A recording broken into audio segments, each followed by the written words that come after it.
What's up, everybody? You want to get your mind blown? We've got exactly 5 seconds before Matt Dillahunty goes genius beast mode all over you.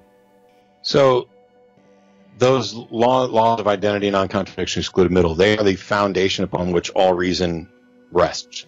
They are also the foundation upon which mathematics rests. So, like, mathematics doesn't exist. It's an abstract concept that we apply over, like, I'm holding up one finger, I'm holding up another finger, I'm now holding up 2 fingers. It's a way of quantifying, but like the number doesn't exist as something. It is something we attribute. The logical absolutes don't exist as like an entity or anything else. They are the foundation of truth. The curious thing, which will blow people's minds, is that as far as we can tell, the logical absolutes would be true even if nothing existed. Because nothing is nothing, nothing is not nothing, and everything is still either nothing or not nothing.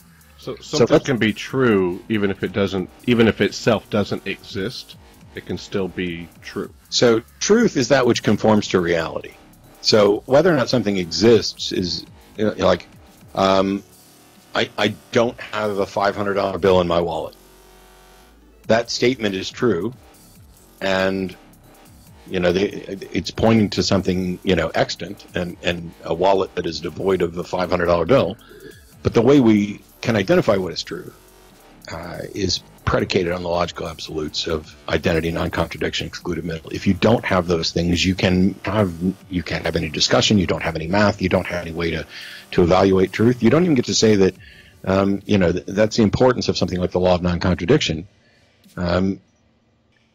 Because if you get rid of that, then all of a sudden it seems to be the case that I could both exist and not exist simultaneously. And so all potential understanding of what's true just evaporates. And the problem is that they're looking for a reason why truth is true, essentially.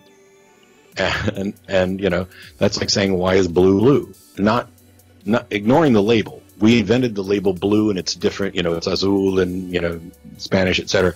But the concept that we have of what the color blue is, and you can have debates about whether you and I have the same concept of blue, but that's another thing. But whatever I point to that I identify as blue, to say, why is it blue? Well, what are we asking? We could say, oh, well, it's blue because it's reflecting this particular portion of the visible spectrum. But that's not what we're asking. What we're asking is, why is that particular portion of the visible spectrum something that we universally identify as blue? And the answer is that there's no why behind this. That's just what it is. We are pointing to something for what it is, identifying what it is, and then asking why it is what it is, as if it could be anything else. When they ask, why is there something rather than nothing? Well, I'm not aware of any nothing, and nothing can't exist.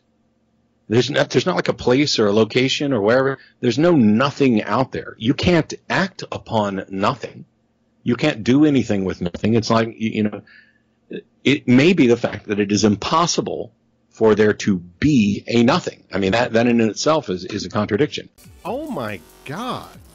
If you had trouble following that, you're not alone. But if that's the kind of thing you get into, you can find this discussion and many others just like it via Stitcher, iTunes, PodBean on our podcast. If you want to access these episodes or other videos, you can also check out therighttoreason.com.